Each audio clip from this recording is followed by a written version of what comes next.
American Predators Chapter 2, Bodhi Godslaw, March 2021. The strong will prey on the weak, I would argue, is the central lesson the Bible teaches us, those that read it with sober eyes. God cops to genocide in the First Testament and then kills his own son to atone for his sins in the New Testament. It's violent and fucked up, and that's what I kind of like about it. The words issued forth from Maurice Bodhi Godslaw in a high-pitched, nasally wheeze. He had a lot of opinions about the Bible. He recognized its cover-to-cover repression of women as inherently useful to his taste for other people's children. Women were easily manipulated for Bodhi, as he happened to be tremendously rich and powerful.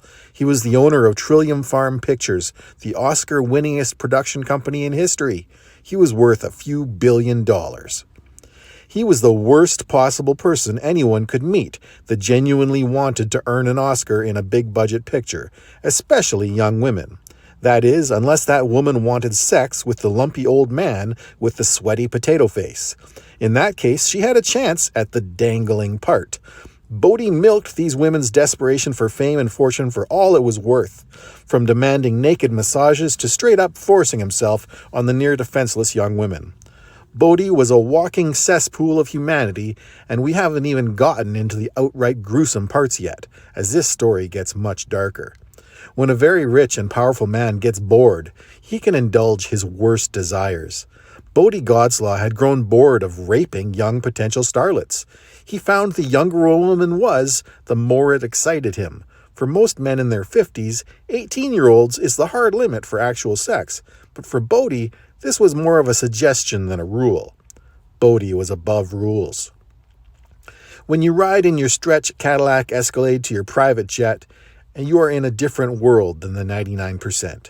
When you invite people into that world, they will want to become a part of it, even if you are a sweaty old potato. This gives an otherwise repellent individual enormous social power over his chosen friends. You know, boss, some people would say love is the central lesson of the Bible. This came from Bodhi's chief of security, Daft Peter. DP was a very large man. He stood 6 feet 4 inches with wide shoulders and close-cropped dark hair. He was pale white with piercing blue eyes. Daft Peter had been born into an Amish family and had his nose buried in a Bible from age 8 to 22 when he was kicked out of the religion for losing his virginity to a prominent congregation member's wife. He'd never looked back. He loved technology and sin, and now at the ripe old age of 42, he no longer gave a fuck. He'd earned the affectionate nickname Daft Peter because of all the outlandish schemes he'd managed to pull off in Bodhi's service. People would say love is the central lesson of the Bible. Obviously, I haven't read the actual Bible. In the Old Testament, you've got the Noah and Ark story. But think about that story. It's totally messed up. God floods the whole world on purpose because why?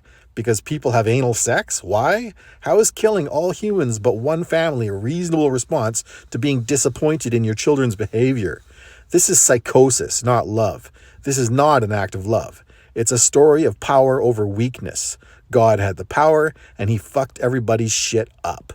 The Bible is not a book of love. It is psychotic. That's what's fun about it. Godslaw grunt-laughed at his own observation, a distinctly pig-like affectation. Which leads us to your favorite observation about Noah's Ark, intoned Daft Paul, who had heard this monologue many times before. If God only allowed a small group of 8 people to survive the flood, and most of those 8 people were family members, then incest would have been required for several generations to replenish the earth. This means that God is more comfortable with incest than anal sex. I love this guy. What an interesting set of morals Jehovah has. Daft Peter rolled his eyes and spoke into his Jackal X smartphone. Bring us around the front of the plane. Bodhi likes to see it from the front as we get out of the limo. They were riding in the back of Godslaw's stretch Cadillac Escalade limousine, a giant gleaming black slab of luxury.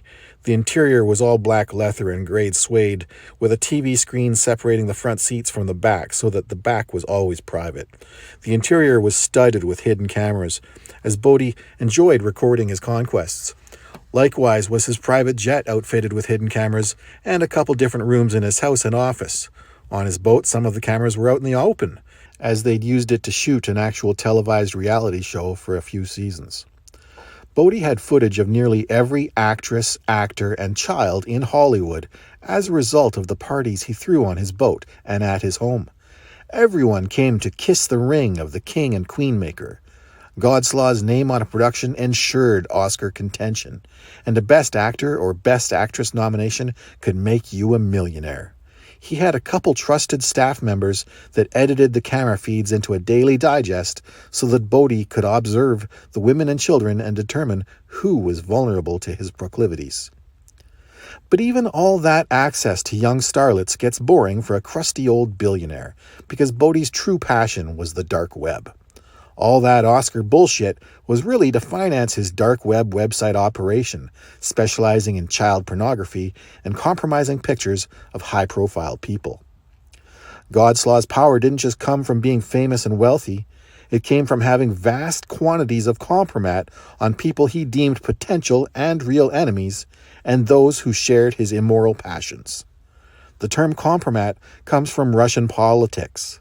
Compromat is short for compromising material, any damaging information about a politician or other public figure used to create negative publicity for blackmail or for ensuring loyalty. Bodie Godslaw was the king of compromat. If Godslaw didn't like you, you were dead in Hollywood. If you threw yourself off a building, no one would show up to take a picture of the splat. This also gave the otherwise repellent Bodie Godslaw an inordinate amount of power over normally level-headed women and actors, as they needed to please him, stay in his good graces at any price. Some of the rapes may have even looked consensual, but the power imbalance was such that they almost never were. Bodie thought nothing of grabbing a woman by the back of the head and pulling her down to his crotch if they had the nearest hint of privacy. It was referred to as pulling a Bodie by the women who survived the ordeal with humor intact, and straight-up rape by the women who didn't consent, which was nearly all of them. The women who feared the professional repercussions of calling rape on the biggest feature film producer in Hollywood tended to keep their mouths shut, mostly. They'd seen how accusers got blacklisted. Godslaw was Teflon. Neither criminal or civil lawsuits touched him. He had compromising pictures of several mayors, the chief of police, his state representative, and the empowered side of Congress. Nobody wanted to cross Godslaw. Maurice Godslaw was also a devoted family man. He had 2 children of his own, who he spoiled without repentance. The younger one was 6, and the older 16, a boy and a girl respectively. Jack, his 6-year-old, wanted for nothing, having 2 nannies and a live-in chef. The girl Natalie got a bright orange Lamborghini Huracan for her Sweet 16 party. His wife of 24 years had long made peace with Bodie's philandering. Living the life of extreme luxury was like a drug that made infidelity an annoying detail instead of a relationship-ending crime. She was a former actress who met Godslaw fresh out of film school at UCLA. Deborah was a classic Mexican beauty, standing tall and regal. She was at least 5'10", with delicate shoulders swept back, large breasts, and an eternally narrow waist.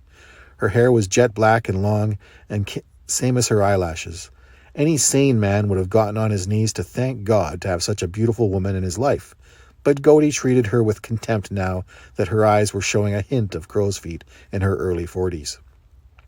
"You look like shit," Bodie stated flatly to the statuesque Deborah, who was greeting him as he arrived in the private jet. She was wearing Lululemon pants that hugged her body tightly, and a tight running jacket. Her hair was pulled back in a ponytail. "You are muy late, amigo. I went for a jog on the runway." She gave Bodie a kiss on the cheek and then gracefully floated to her favorite seat on the jet. Godslaw was pissed. The rule was to dress sexy on the private jet. This trip to Vegas was already getting off to a bad start. Godslaw stayed at the back of the plane away from Deborah.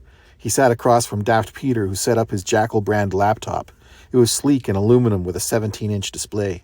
"What you looking up? Anything interesting?" Bodie asked conspiratorially. "Remember those twins I showed you from the dark web yesterday? The 8-year-old pageant winner, the blue-eyed blonde Mexican twins? I'm using artificial intelligence to scrape every picture of them online on the regular and dark web, and then using machine learning to separate the fakes from the real ones." "You've been busy, that's what I like to see," Bodie grunted. It would appear that they are refugees from Mexico. They've been sponsored by a couple in Phoenix for the last 4 years. The dad works at a motorcycle dealership as an accountant. The mom doesn't work because we're making so much off of pageants and photographers shooting the twins. Daft Peter's voice was flat. He wasn't interested in children sexually himself, but Bodhi paid him crazy money. Daft Peter figured Bodhi would be the same with or without him, so why not make a few bucks? Interesting. Has the A picked up any genuine CP? Bodhi used the acronym for child pornography so as not to offend the ears of his long-suffering wife, should she overhear over the roar of the jet engines. They all belted in as the jet rocketed towards the end of the runway. None so far, but the number of fakes tells you how popular these kids are. DP had an eye for talent on the dark web. Okay, as soon as we touch down in Vegas, I want you to take the jet to Phoenix and get eyes on those kids. And if they're refugees, we can basically do what we want once we deal with those sponsoring parents. Bodhi made air quotes over parents to indicate his derision. See where they shop, what they do, figure out their secrets, get me some leverage, and we'll have those kids for the Bodhi Bodhi Bang Bang.